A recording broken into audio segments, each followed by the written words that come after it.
Okay, let's make a start. Welcome everybody. It's great to have so many attend our fifth Colloquium talk in our series of 6 this year. My name is Stephen Hegedus. For those of you who don't know me, I'm the director of the Kaput Centre here. And we have a very special guest with us today, David Hall from England, who is Emeritus Professor of Mathematics Education at the University of Warwick.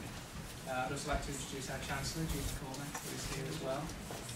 And I'd like to just introduce this event at the Kaput Centre very briefly. I know many of you travelled here.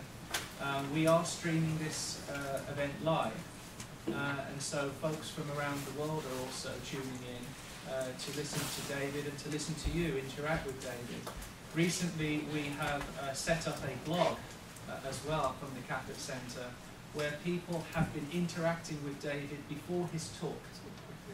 And so we posted his talk online, and folks from various places have been asking David questions about his talk. So this has been very exciting, and we've actually put it up there so you can get a sense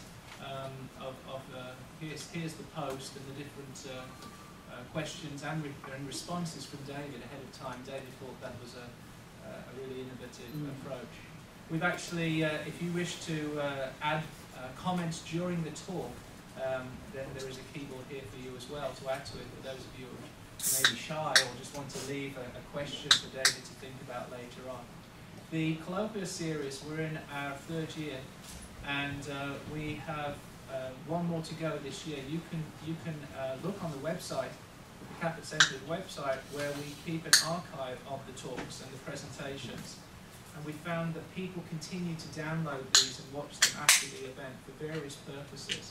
I just heard the other day that some folks in Wareham are using them for professional development purposes. So it's really great that the university can offer an ongoing support with the community to sustain the speakers and their impact locally as well as nationally and internationally. I just wanted to highlight those two things, and to allude to the last talk, which will be next, which will be in May, the start of May, with Bill Pennell from SRI International travelling over from California. So thank you for being here. Let me now formally introduce David. I've known David for quite a while. David has been a friend, a colleague and a mentor to me personally, so it is a personal thanks from me to you, David, for being here. But I know that you have impacted a lot of people's thinking around the world, and I'm sure you'll have a similar impact here today. David has quite a history and quite a pedigree that I think has led him to be able to now share with you his thoughts about how people think from birth to adulthood in mathematics. He was educated at Victoria School and the Grammar School in Wellingborough, and then Wadham College in Oxford in 1960, where he obtained a first-class honours in mathematics. Top first.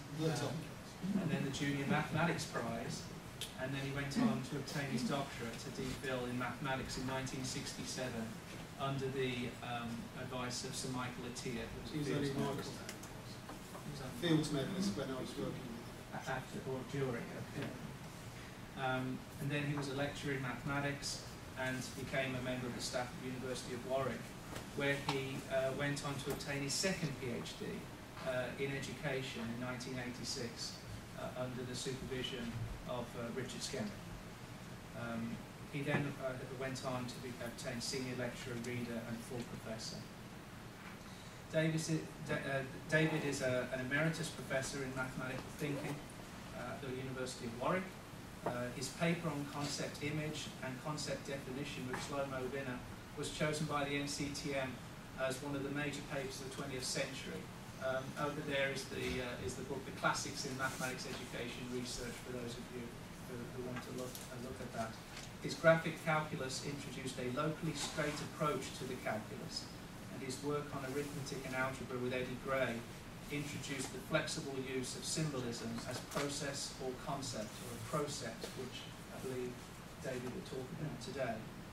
and his leadership as editor of Advanced Mathematical Thinking, which is the blue book here, took mathematics education from school to university, and the unification of all this work has led to his development of the framework of 3 worlds of mathematics for the overall development of individual mathematical thinking with a corresponding relevance in the historical development of mathematical ideas. I'd now like to hand it over to David. He will be because of the size of the audience, I'd like to proceed where he will talk and he will answer any questions and clarification during the talk, but then we will leave it for an informal question and answer session afterwards. Those who've been here before, sometimes the whole of the session is informal and interactive, but I think some people have come here to listen, and I'd like to begin with that, David, and then I will moderate any questions that we receive on our blog during this talk as well. Thank you very much. Can I say how pleased I am to be here with Stephen? I watched him from a callow young man to become and do what he's doing here.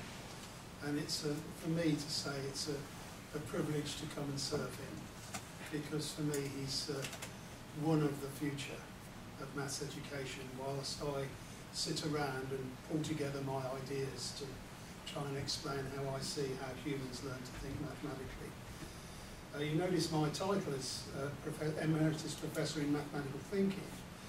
I was, as Stephen said, once a professor in maths education, but I wrote to the Vice Chancellor of my university and said I wish the word education to be deleted from my name because of the way in which the British government is destroying the learning of children by giving them tests so often that all they're ever doing is learning how to pass tests, and they're not learning how to think, and they're not learning to develop as children.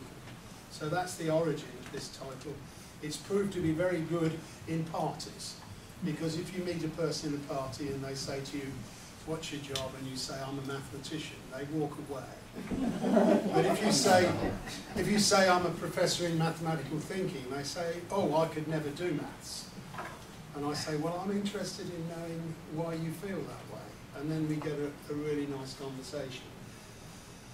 So what I'm going to talk about today, I've got it at the end instead of the beginning, which would be a good thing to start. Thank you for my talk. Yes. Thank you for my talk. The end is the same as the beginning. So let's see if we can start again. How do we learn to think mathematically? And the question is, how do humans learn to think mathematically? What is it that makes us so different from other creatures? What is it that gives us this power? I mean, you can teach a chimpanzee to recognise number. You've got primitive ideas of counting in many species. But what species has invented Pythagoras' theorem? You know, what species has studied the prime numbers and so on, except us? And the interesting thing, of course, is we all start as little children. But little children being nurtured in a culture where mathematics has developed over many years, and we're introduced into that culture. But the important thing to remember is, even the greatest mathematician was once a child, and therefore had to learn to think mathematically. So this applies to us all. We must change our viewpoint from those who are experts that, quotes, know mathematics, and are out to teach the mathematics that we know to those poor children who aren't very good at it, to saying, how can we help children become part of the thinking process of human beings? So let's go really very basic. What is it that we do? Well, it's so basic that first of all we've got input through our senses. What we see, what we smell, what we touch, what we feel, what we hear. Input through our senses is one part of it. But the other is output through our actions. Our actions of speech actions, our actions of gesture, our actions of counting. 1, 2, 3. These actions. And the third thing we do is we make mental links in our mind to form thinkable concepts. I'll talk a little bit more about this as we go on. A thinkable concept's not anything more than the concept, actually. but I just want to focus on how we think about it. So that's the focus there. And then what we do is we link them